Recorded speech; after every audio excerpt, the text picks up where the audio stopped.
करो, वो करो, वो करो, जप तप ध्यान धारणा आराधना कुछ भी करो, ये सिर्फ वो भूल को मिटाने के लिए, भूल को मिटाने का एक प्रक्रिया मात्र है। भूल मिट गया, साधना समाप्त, फिर तो आनंद घर जाओ। स्वरूप विस्मरण के कारण क्या है? स्वरूप विस्मृति का कारण निद्रा। स्वप्न का कारण क्या है? निद्रा। बोलते स्वरूप विस्मृति का कारण क्या है? निद्रा। स्वप्न में हम जो देखते हैं, भय पाते हैं, आनंद होता है, जो भी होता है, ना शरीर है ना संसार है, कल्पना मात्र। सत्य आरोप करने का कारण सोया हुआ जीवात्मा वो विकारित होता है। एक सत्य आरोप प्रत्यारोप मात्र, न शरीर है न संसार है। ये आत्मा भी इस तरह से माया के साथ तदात्मता, वो तो अशरीरी है ना। आत्मा तो है, हम बहुत आलोचना कर चुके हैं, फिर भी थोड़ा सा याद रखना चाहिए शरीर क्या है। आत्मा का शरीर नहीं है, वो आनंद मात्र, सत्ता मात्र। ममई वंश जीवलोकी, मेरे अंश जीव है। जीवभूत सनातन, जीवभूत माने जीव बन गया है आत्मा चेतन बन गया जीव। जीव किसको कहते हैं? भूत इंद्रिय अंतकरणात् प्रधानात् जीव संगीतात्। भूत इंद्रिय अंतकरण प्रधान से इसको जीव कहा जाता है। जीव क्या है? जीव आत्मा, जीव रूपी आत्मा। आत्मा माने भगवत अंश, जीव अविनाशी, जीव बन गया। जीव माने जड़ चेतन का ग्रंथि, यह है जीव। भूत पंचमहाभूत अग्नि जल आकाश वायु पृथ्वी, इंद्रिय 10 इंद्रियों, 5 ज्ञानेन्द्रिय चक्षु कर्ण नासिका जीवा तक, 5 कर्म इंद्रियों हस्त पद वाक पायु उपस्थ। भूत इंद्रिय अंतकरणात्। अंतकरण क्या है? मन बुद्धि चित्त अहंकार। प्रधानात्, इसके जो प्रधान माने इसका प्रधान बन गया अहंकार। अहंकार भी जीवात्मा, ये जड़ चेतन का मिलन से, ये ग्रंथि से पैदा हुआ अहंकार तत्व। विश्व में आ गया अहंकार। मैं करता, प्रकृति क्रियमानानि गुणकर्माणि सर्वश अहंकार विमूढ़ात्मा कर्ता अहम इति मन्यते।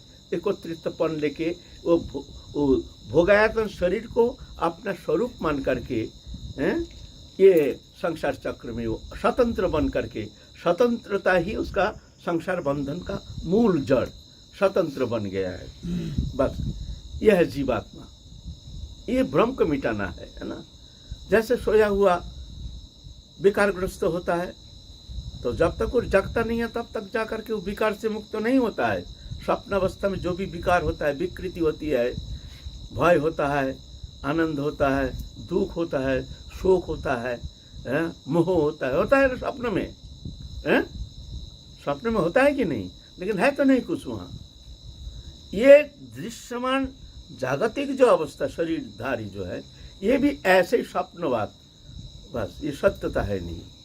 इसको अपना मानने का कारण, शरीर को अपना मानने का कारण भगवत विस्मृति का कारण है स्वरूप विस्मृति। स्वरूप माने मैं जो भगवान का हूँ, भगवान मेरे हैं, ये विस्मृति ही संसार चक्र, संसार बंधन का कारण, मूल जड़ है स्वरूप विस्मृति। स्वरूप विस्मृति को जगाने के लिए ही हमारे गौड़ीय जो वैष्णव उपासना पद्धति है, वो स्वरूप विस्मृति को जगाने के लिए, स्वरूप बोध को जगाने के लिए गुरुदेव स्वरूप दे देते हैं। तुम्हारा नाम रूप वर्ण वस्त्र अलंकार, देखो तुम ऐसे हो, तुम चिन्मय हो, तुम राधारणी के हो, राधारणी तुम्हारी हैं, तुम राधारणी के जैसे ही ऐसे स्वरूप है तुम्हारी, ऐसे ही चिन्मय शुद्ध सत्य, श्रीमती क्षमा सभी देहवेद मात्र एक प्राण एक आत्मा सभी राधा तंत्र।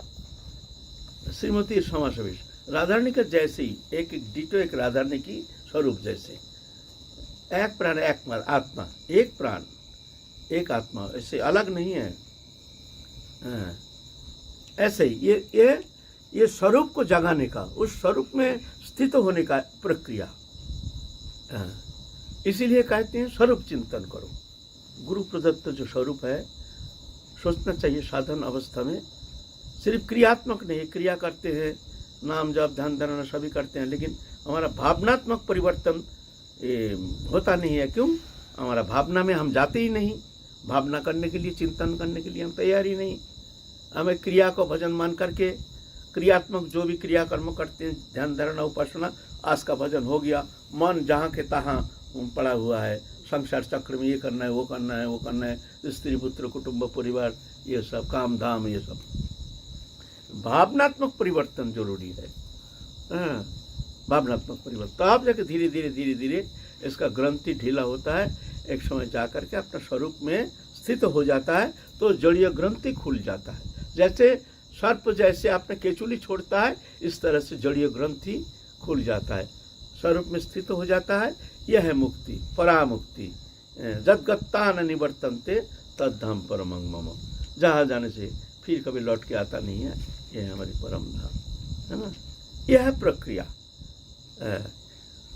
तो भक्ति योग, गीता में भक्ति योग की बात कहते हैं,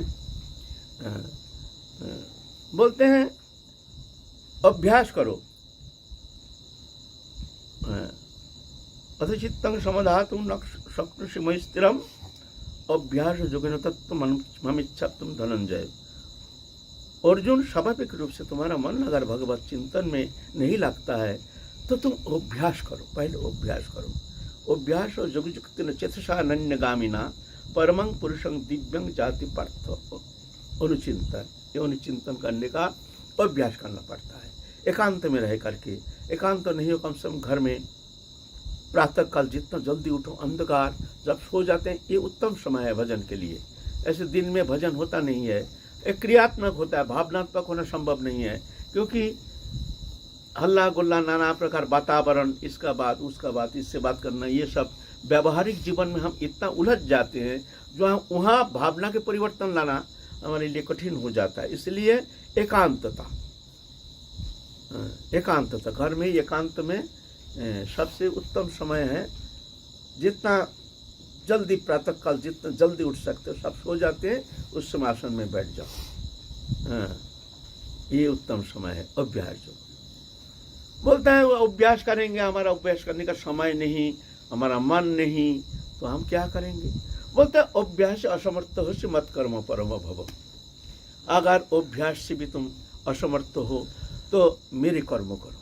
मेरे कर्म माने भगवत कर्म, जैसे नाम संकीर्तन आदि, सत्संग आदि, जैसे एकादशी व्रत आदि, ऐसे सीधा स्वामीपाद मत कर्म बोलते हैं। एकादशी व्रत, नाम संकीर्तन, ये सब मत कर्म।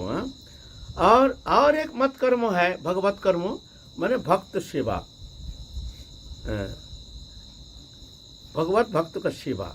बोलते इसमें हम जल्दी प्रसन्न हो जाते हैं।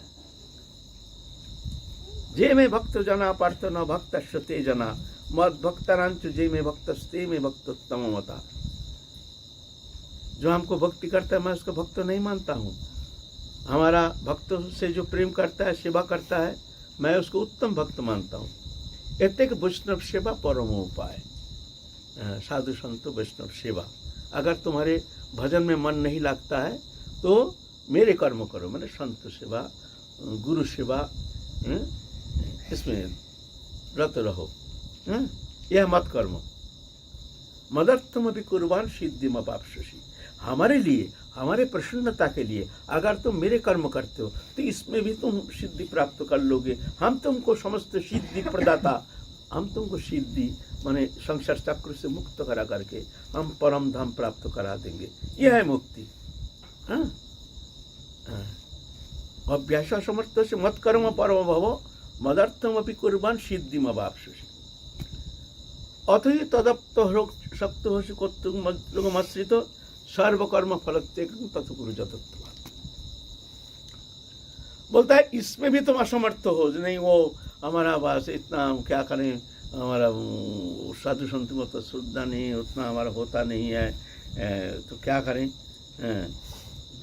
बोलते सर्वकर्म फलत्येक। ठीक है, तो एक काम करो, समस्त कर्म फल त्याग कर दो। कर्म फल त्याग कैसे होता है? कर्म फल त्याग करेंगे तो कर्म क्यों करेंगे? एक प्रश्न आता है, जो कर्म ने अधिकारस्ते मा फलेषु कदाचन। कर्म में तुम्हारा अधिकार है, कर्म फल में अधिकार नहीं है। ठीक है, गीता ने कह दिया, लेकिन ये तो स्पष्टीकरण होना चाहिए। जब कर्म फल हमको नहीं चाहिए तो कर्म हम करेंगे क्यों? पेड़ में फल फला है, हमको खाना नहीं है, तो पेड़ में उठ करके हम फल तोड़ेंगे क्यों भाई? हमको खाना ही नहीं है। जब खाने की इच्छा है, भूख है, तब तो हम फल तोड़ेंगे ना। हम रोशई करेंगे, हमको खाना नहीं है, रोशई करेंगे। अरे भाई किसके लिए रोशई करेंगे? हमको खाना ही है नहीं, फल नहीं चाहिए। वास्तव में कर्मफल त्याग किसको कहते हैं ना? जो भी करो प्रभु के प्रसन्नता के लिए, तुम्हारी प्रसन्नता ही हमारे कर्म के उद्देश्य है। चाहे लौकिक कर्म करो, चाहे परलौकिक कर्म करो। लौकिक कर्म भी, जो भी काम धाम जो भी तुम करते हो, तुम कर्ता मत बनो। प्रभु का कर्ता मान करके, स्वयं अकर्ता बन के, दास बन के प्रभु के प्रसन्नता संपादन के लिए तुम कर्म करते रहो। जानो जो प्रभु हमको इस संसार में भेजा है, उनके संसार स्त्री पुत्र परिवार सब प्रभु के हैं। प्रभु हमको संसार में भेजा है। चलो, जब तक शरीर है प्रभु जो कराएंगे वो कर्म कर रहे हैं, लेकिन फल से हमारा कोई लेना देना नहीं है। हमारे कर्म का उद्देश्य है प्रभु की प्रसन्नता। यह है कर्म फल त्याग। माने भगवत तत्कर्म हरितोषम। कर्म क्या है? हरितोषम।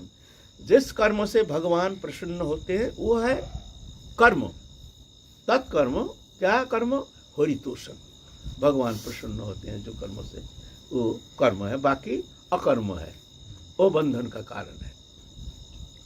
तो कर्मफल त्याग माने कर्तृत्वपन छोड़ करके, प्रभु को कर्ता मान करके जो भी कर्म कर रहे हो, जत करोषि जतुष्टासी जोषि ददासी जत जत तपस्वासी कुंत तत्कुरुष्व मदर्पणम। हमको समर्पण करो हमारे पितार्थे। शुभ अशुभ फल गिरिवा मुख से कर्म बंद नहीं। शुभ अशुभ कर्म फल से तो मुक्त हो जाओगे।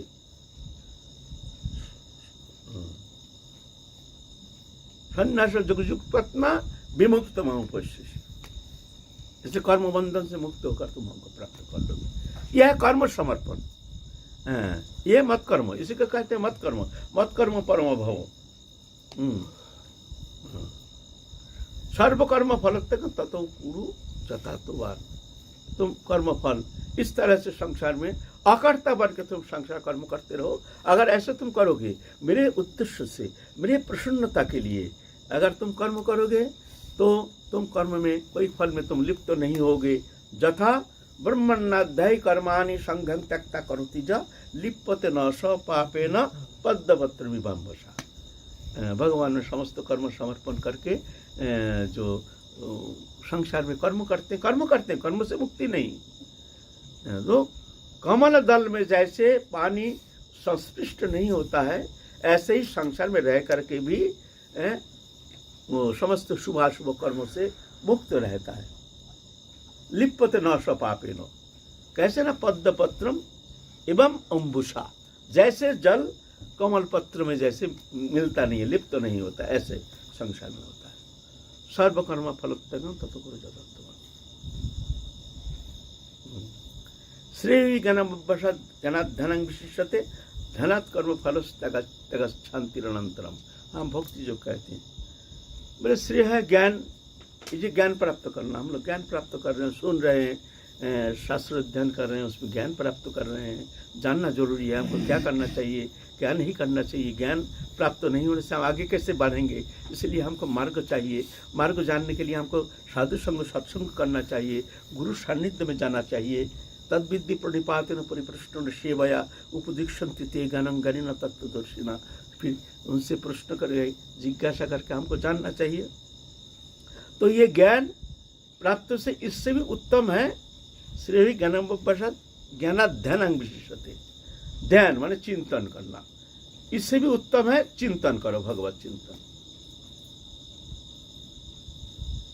तो चिंतन में भी मन लगता नहीं है।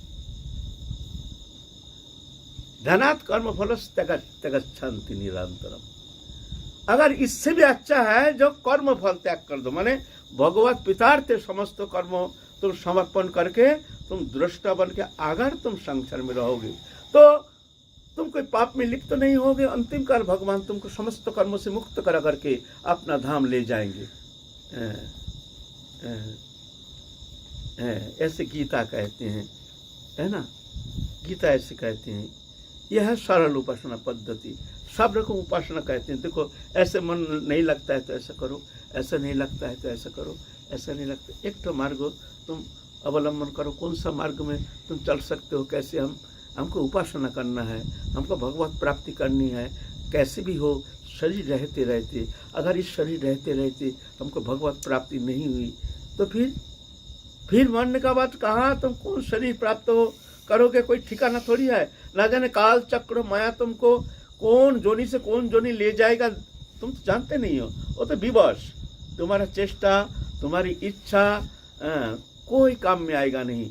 एक काल चक्र विवश करके उसको ले जाता है, उसका कर्म संस्कार उसको उस तरह से उसको जन्म देते हैं। फिर न जाने काल चक्र कहाँ से कौन जोनी से कौन जोनी ले जाएगा, कोई गारंटी थोड़ी है। कैसे कौन आशा लेकर के, कैसे निश्चिंत होकर के तुम संसार में अभी तक सो रहे हो, कौन सा आशा भरोसा लेकर के। आज का दिन गया, काल के शुभ दिन के इंतजार में तुम बैठे हो। काल इससे भी खराब दिन आ सकता है, तुम जानते हो। आज तो थोड़ा भजन करने का समय है, शायद काल ऐसे भी नहीं भी हो सकता है, इसलिए एक एक पल एक एक क्षण हमारे सामने बहुत अनमोल है। इसको व्यवहार करो, अच्छा लागे या ना लागे। हमको अच्छा लगता नहीं है, बहुत तो कहते हैं हमारा अच्छा लगता है, मन नहीं लगता है, जब में रुचि नहीं होती है, भगवत चिंतन नहीं होता, कोई बात नहीं है। तुम अनुशीलन करते रहो,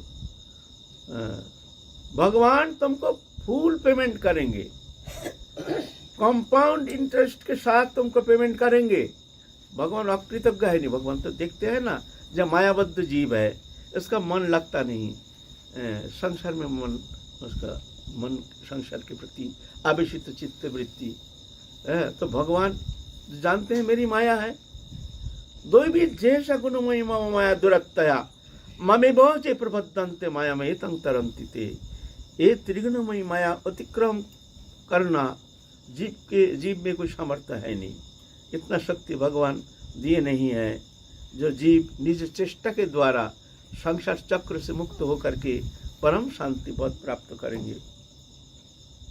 मेरी माया, भगवान कहते मेरी माया, दैवी जैसा गुणमयी मम माया। भगवान की माया ही साधारण थोड़ी है, दुरत्य है, पार करना संभव नहीं है। कौन पार कर सकता है? जब मामे व अजय प्रबद्धन्ते माया में तंग तरंती, जो मेरे शरण में आते हैं, मेरे शरणागत भक्त जो है, मेरी कृपा से वो माया पार लगा देता है। इसलिए निराश होने का कारण नहीं है, अनुशीलन करते रहो, तुम्हारे अनुशीलन वृथा नहीं जाएगी। तुम्हारी एक भी चेष्टा, एक बार भी मुख में नाम उच्चारण किया, वो नाम वृथा जाने वाला है नहीं।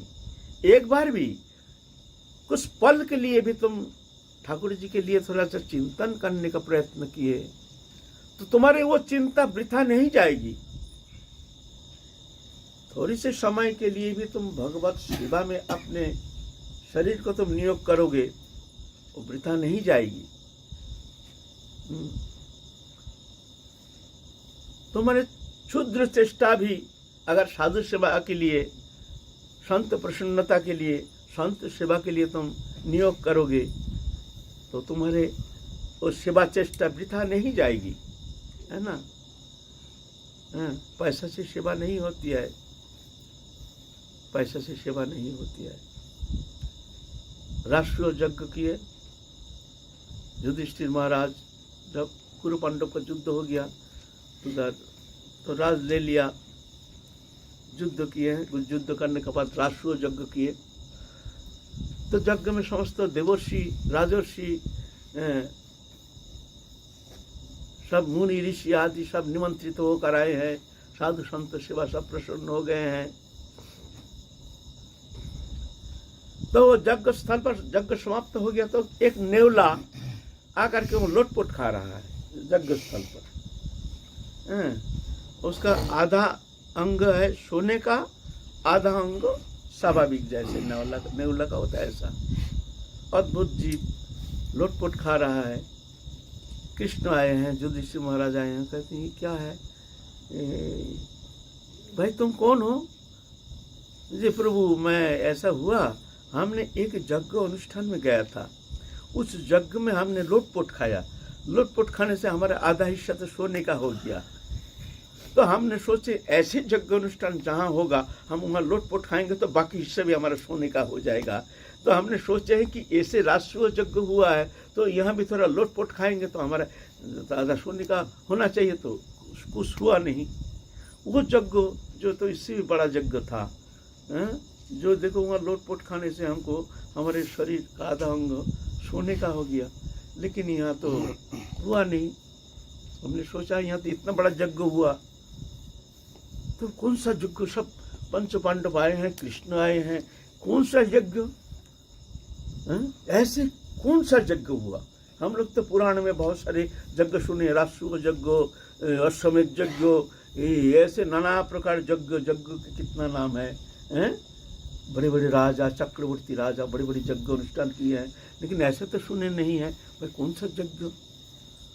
बोलते महाराज हम गए थे, एक ब्राह्मण था, बड़ा गरीब था,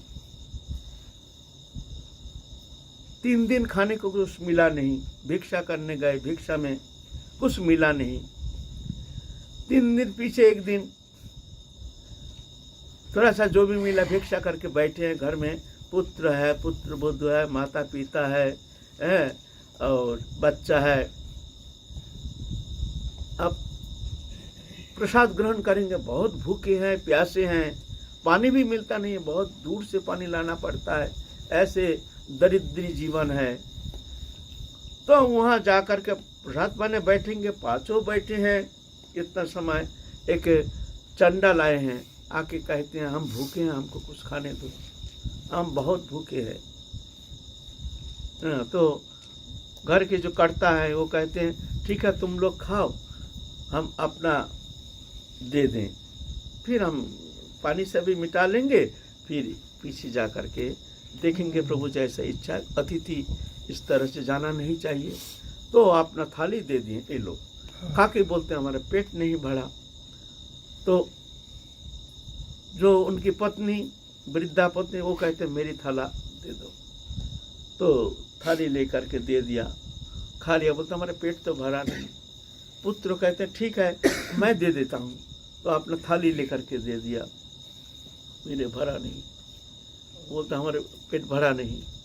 तो उनकी पत्नी आई, दिया, पेट भरा नहीं। फिर क्या करेंगे भाई, थोड़ा पानी पी लो, आज तो हमारे सामर्थ्य तो कुछ है नहीं। तो पानी दिया और प्यास लगा और पानी चाहिए, सब पानी दे दिया, पानी भी है नहीं। फिर भी हाथ जोड़ के क्षमा याचना किए, महाराज आप प्रसन्न हो जाओ, हमारे जो था हमने आपको सेवा करने के लिए, प्रसन्न करने के लिए कोशिश किया, वो प्रसन्न होकर तृप्त होकर चले गए, धन्य है धन्य है। बोलता हमने वो यज्ञ अनुष्ठान देखा और वहाँ जाकर लोटपोट खाया, वो यज्ञ अनुष्ठान में देखा ये यज्ञ है, तो वहाँ हमारी आधा हिस्सा हमारा सोने का हो गया। यह है यज्ञ। खैर भागवत में, पुराण में, गीता में यज्ञ शब्द का माने को अलग कहते हैं। हम लोग यज्ञ द्रव्य यज्ञ, तप यज्ञ, ज्ञान यज्ञ तथा परे साध्य ज्ञान यज्ञ जते संस्थितवता अपरे जुब्बती प्राणं प्राणपान तथा परे प्राणपान गति रुद्ध प्राणायाम परायण अपर नियत हर प्राणन प्राण जुब्बती। ऐसे यज्ञ बहुत प्रकार का है, लेकिन यज्ञ शब्द का माने है विष्णु, सीधा यज्ञ वही विष्णु।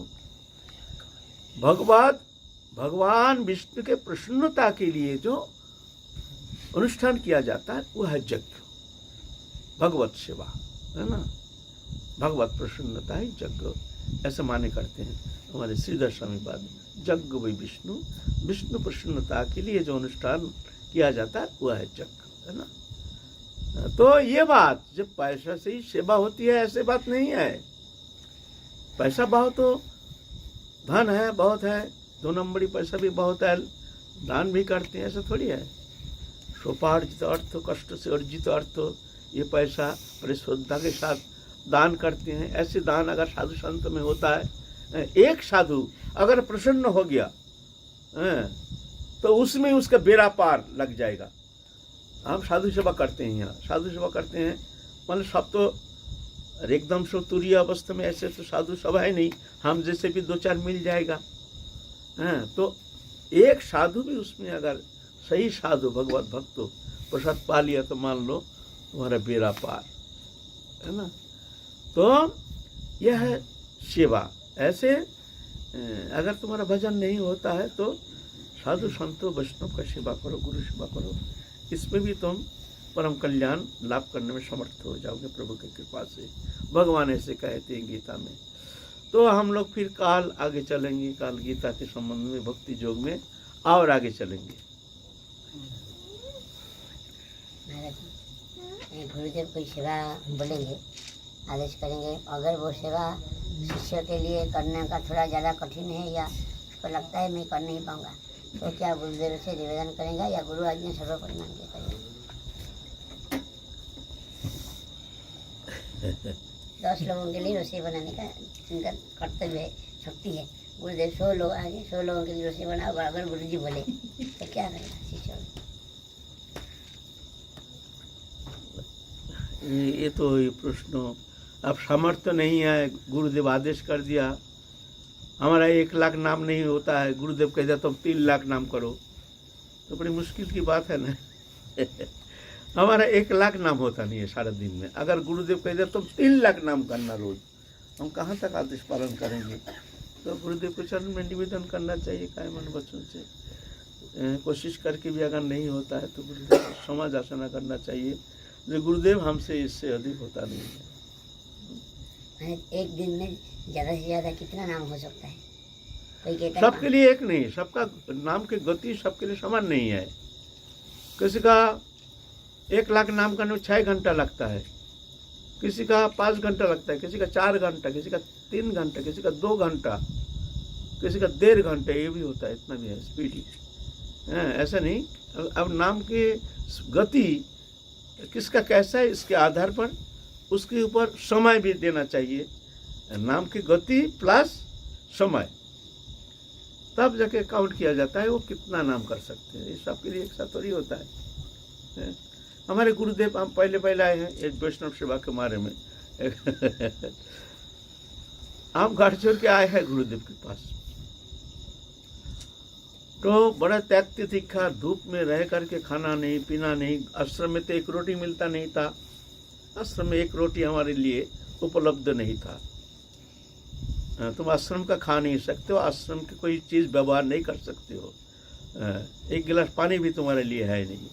तुम क्या खाओगे, कहाँ रहोगे, ये तुम्हारी मामला है। सेवा तुमको पूरा करना पड़ेगा। सेवा ये नहीं, सेवा तुम कम कर ये नहीं, ऐसे तो भिक्षा करके लाते थे माधुगुड़ी, कभी तो पेट भरता था कभी भरता नहीं था, उसके अंदर 2 रोटी बचा के रखते थे रात को, स्वल्प उम्र है ना, 2 रोटी रख देते झोली में टांग करके, पेड़ में रख देते थे। घर तो था नहीं, गिलेरी खा जाता था आधा, और आधा जो रह जाता था वही बस नैशाहार ऐसे। तो ऐसे गर्मी में ताप करके डिसेंट्री हो गया, ठीक नहीं होता है। बाबा कहते हैं विनोद तुम एक वैष्णव सेवा दो, और उसमें हम एकदम नितांत तो त्यागी, और कोई जानता भी नहीं था, नए नए आए घर छोड़ के, 1 पैसा नहीं, पैसा लेते नहीं, किसी से मांगते नहीं। मांगना तो हमारा जब ब्रज में है तब से ही गुरु की कृपा से ऐसे आदत है, किसी से मांगना नहीं, अभी तक हाथ पसारते नहीं है गुरु की कृपा से।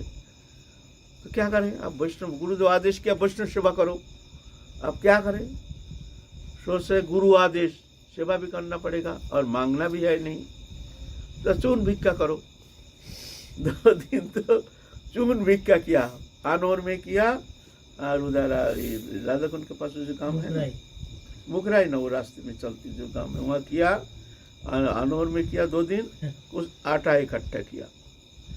आप सब्जी चाहिए तो गए गोवर्धन मंडी पे सब्जी भिक्षा करने के लिए, ये सब्जी बेचते हैं ना मंडी में, राधे श्याम कोई उतरा खाना लौकी दे दिया, कोई काना भिंडी दे दिया, किसी ने ऐसे कुछ आलू दे दिया, कोई ऐसे करके 2 दिन में सब्जी मांग करके सब्जी लाया।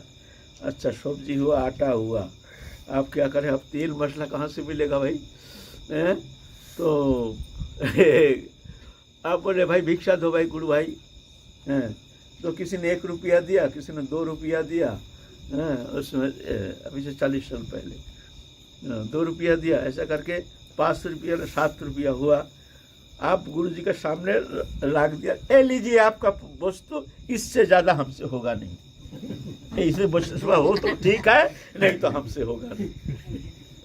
बाबा ने हाथ दिया, ठीक है इसी में हो जाएगा, इसमें सीतानाथ तो मधुकरी बाबा जी 2-4 निमंत्रण कर देना।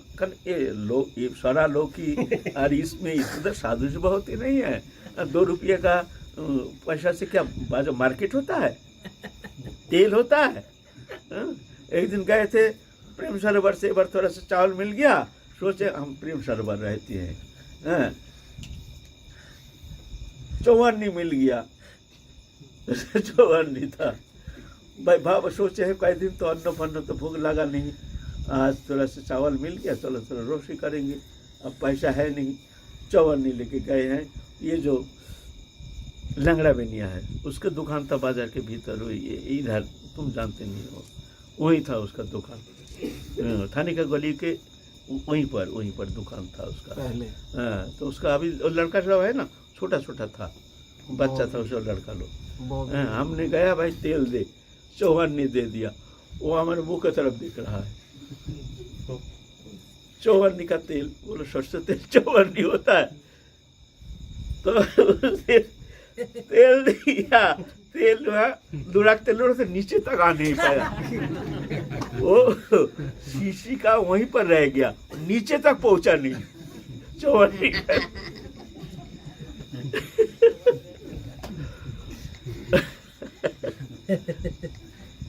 हमने रख दे तेरे तेल हमको नहीं चाहिए, तू पैसा भी रख दे, तेल भी रख दे। तो उसका मन में क्या है, थोड़ा तेल दे दिया हमने, ऐसी स्थिति थी उस समय, है ना। तो ऐसे ही गुरुदेव कहा तो वैष्णव सेवा करो, हमने बोला ये लीजिए आपका वैष्णव सेवा, चैसे करो, हमसे और होगा नहीं। तो बाबा ने बोला ठीक है, 2-4 मधुकरी बाबा जी बुलाओ, निमंत्रण करो। मधुकरी बाबा जी वो लोग सब लेते हैं, तो मधुकरी बाबा जी बोला कि रोटी और साग बस। ऐसे ही गुरुदेव परीक्षा करते हैं कभी कभी। जय जय